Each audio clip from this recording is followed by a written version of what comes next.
এই যে পোস্টমর্টেম করি আমরা, এর যত যৌক্তিক কারণ আপনি দেখান, পরিষ্কারভাবে হাদিসে নিষেধ। নবী সাল্লাল্লাহু আলাইহি ওয়াসাল্লাম বলেছেন, কাসরু হাজমিল মাইয়িতি কাকাসরিহি হাইয়া, জীবত অবস্থায় একজন মানুষের হাড্ডি ভাঙলে যেরকম গুনাহ, এই হাদিসের ব্যাখ্যা অনেক ওলামা বলেছেন মৃত অবস্থায় কোনো লাশের সাথে সেরকম আচরণ করলে সেরকম গুনাহ। এই জন্য এটাকেও শরীয়ত জায়েজ বলে না। মারা গেলেও মানুষের লাশকে সম্মান করতে হবে, এই জন্য এটা মানুষের লাশ কাটাছেড়া করা জায়েজ নাই। ভাইরা আমার, আমাদের মেডিকেল কলেজের স্টুডেন্ট ভাইরা মানব দেহের কঙ্কাল নিয়ে তাদের অনেক গবেষণা করতে হয়, স্টাডি করতে হয়।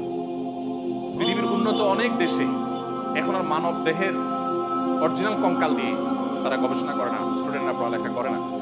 তারা তার দামি প্লাস্টিক বা অন্য কোনো জিনিস দিয়ে তৈরি করে সেটা দিয়ে তারা কাজ করে। আমাদের দেশে এখনো এই মানবতা বিরোধী এবং মানব জাতির জন্য অসম্মানজনক ভাবে এই শিক্ষাদান পাঠদান প্রক্রিয়া মেডিকেল কলেজগুলোতে আছে, এটা বন্ধ হওয়া দরকার।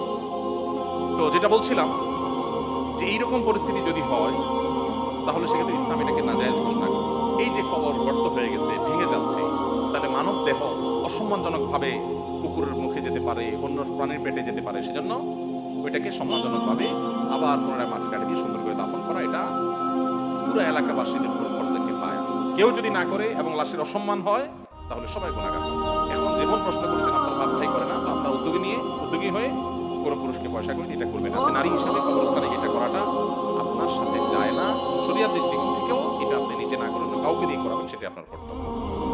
এরপরে প্রশ্ন, আমাদের এলাকার দাগি চোর আছে যাদের মাধ্যমে এলাকার মানুষ দীর্ঘদিন যাবৎ ক্ষতিগ্রস্ত হচ্ছে। সর্বনাশ, তাহলে মোবাইলের কথা আমি ঠিকই বলেছি। রাজনৈতিক ছত্রছায়া ও আইনের কঠোর প্রয়োগ না থাকায় তারা এই কাজ থেকে বিরত হচ্ছে।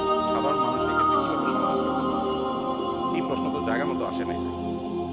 এটা কোনো প্রশাসনের ব্যক্তি, রাজনৈতিক নেতাকে দিলে, আমি তো ভাই শরিয়ার মানুষ, আমাকে মাসালা জিজ্ঞেস করলে ভালো হতো। আমার যদি বলতেন যে এই চোরের মাইর দেওয়া জায়েজ হবে কিনা, আমি সেটার উত্তর দিতে পারবো। এখন কিভাবে আইন শৃঙ্খলার উন্নতি ঘটাবেন এটা তো আমার সাবজেক্ট না ভাই, আমি এটা নিয়ে প্রশ্ন করি না, মানে এক্সপার্টিসও নাই, তো আমি কিভাবে বলবো। তবুও শুধু প্রশ্ন করেছেন যেহেতু সেহেতু বলা যে আসলে এই যে একটা কথা প্রশ্নের মধ্যে উত্তর আছে, রাজনৈতিক ছত্র ছায়ায় এদেরকে অনেক সময় প্রশ্রয় দেওয়া হয়। আপনি নিজেই লিখেছেন। আমাদের দেশে যারা চোর, ডাকাত, পাটপার, দুর্নীতিবাজ, টিনচোর, গমচোর, দেশের টাকা লুটপাটকারী, বিদেশে পাচারকারী, এই মানুষগুলোকে আমরা কম বেশি চিনি না? ঠিক। যদি চিনি তাহলে কোনোভাবে যাতে তারা এই অপকর্মগুলো করতে না পারে সেজন্য আমাদের দায়িত্বশীল আচরণ করা কর্তব্য না? কিন্তু আমরা কর্তব্য আদায়ের সময় 500 টাকার নোট পাইলে বলে ভোট তোমার দিব, ঠিক না? ঠিক। তো আপনি লাগাবেন তাল গাছ আর আমার কাছে লেখা দিবেন ভাই কিভাবে বেল পাবো? সম্ভব? আপনার এলাকায় কে চোর বাটপারদেরকে জায়গা দেয়, মাস্তান পালে, গুন্ডা পালে, মানুষ খুন করায়, এগুলো আপনারা জানেন না? যদি জানেন তাহলে সেক্ষেত্রে সেই অন্যায়কে সামান্য কিছু টাকা পাইয়া আপনি নিজে আবার সেই অন্যায়কারীকে অন্যায় করার সুযোগ দিচ্ছেন, ঠিক না? ঠিক। এই অনাচার বন্ধ করার জন্য আমাদের সবার শক্ত হাত করা যথেষ্ট। আমরা যদি শক্ত হই, আমরা যদি সবাই দায়িত্বশীল হই, আমরা যদি সবাই নিজে নীতিবান হই, তাহলে সমাজের চুরি, ডাকাতি, দুর্নীতি সব বন্ধ করা সম্ভব। এই দেশটা এটা শেষ হয়ে গেছে না? আমরা নিজেরা অবশ্য প্রশ্ন দেওয়ার ক্ষেত্রে বা অন্যের কাছ থেকে আশা করার ক্ষেত্রে, এক্সপেক্ট করার ক্ষেত্রে আমরা 3 মাইল লম্বা এক্সপেকটেশন করি, নিজের বেলায় নাই। আমি কিছু উদাহরণ দিলে বুঝবেন। ধরেন আপনি রিকশায় যাচ্ছেন, একটা বাস পাশ দিয়ে যাচ্ছে, পানি আছে একটা গর্তে, যাওয়ার সময় ছাত করে একদম ফুল স্পিডে পানির উপর দিয়ে চাকাটা নিয়ে গেল, আপনার জামা টামা সব ময়লা পানিতে পড়ে গেল। আপনি তখন কি করেন? বলেন যে আল্লাহর বান্দা ভুলে করে ফেলতে, থাক, এটা বলেন? আপনার সারা জীবনে ছোটবেলা থেকে যত গালি শিখছেন,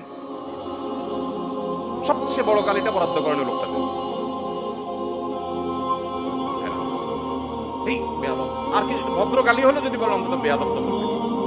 এরপরে বলবেন যে কিছু শিখে নাই, কত বড় অমানুষ, দেখো কিভাবে গাড়িটা চালাতে, আশপাশে কিছু দেখলো না। আপনি তাহলে 14 গোষ্ঠী উদ্ধার করে ফেললেন, সে খারাপ জিকির শুরু করে দিলেন। এবার আসেন, আপনি যখন ওই বাসের যাত্রী হন, আপনার যশোর থেকে মাগুরা যাওয়া লাগবে, অল্প সময়ের মধ্যে যাইতে হবে, সময় কম। বাসওয়ালা এমন টানা টানছে, যাওয়ার কথা 1 ঘন্টা 50 মিনিটে পৌঁছে। ড্রাইভার সাহেবকে সাহস দিয়ে বলতেছেন, ভাই মাশাআল্লাহ মাশাআল্লাহ, আপনি একের ড্রাইভার ভাই। তাহলে বোঝা গেল আপনি নিজে যখন ফাঁসেন তখন ড্রাইভারের 14 গোষ্ঠী উদ্ধার করেন, আবার আপনি যখন বাসে ওঠেন তখন ড্রাইভার যত যত জোরে চালায় বলেন যে বাবা মাশাআল্লাহ, এই লোকের 14 গোষ্ঠী বোধহয় কখনো বিমান চালায়। এটা কি ভণ্ডামি না? ভণ্ডামি না? এটা কি বিচারিতা না? বিচারিতা না? আপনি যদি রাস্তায় উল্টাপাল্টা গাড়ি চালানোকে খারাপ মনে করেন তো আপনার নিজের বেলা আসলেও সেটা মনে করতে হবে। আমরা বেশিরভাগ মানুষ এসব বিষয়গুলোতে নিজের দায়িত্বটা আমরা বোঝার চেষ্টা করি না। এই জন্য আমরা যখন সবাই নীতিবান হব, নীতিবান মানুষদেরকে কদর করব, আর দুর্নীতি, অপশাসন, অন্যায় অনাচারের বিরুদ্ধে না বলার জন্য মেরুদণ্ড সোজা করে দাঁড়াতে হিম্মত করব, ইনশাআল্লাহ এমনিই সমাজ থেকে অন্যায় দূর হয়ে যাবে। আল্লাহ আমাদেরকে তৌফিক দান।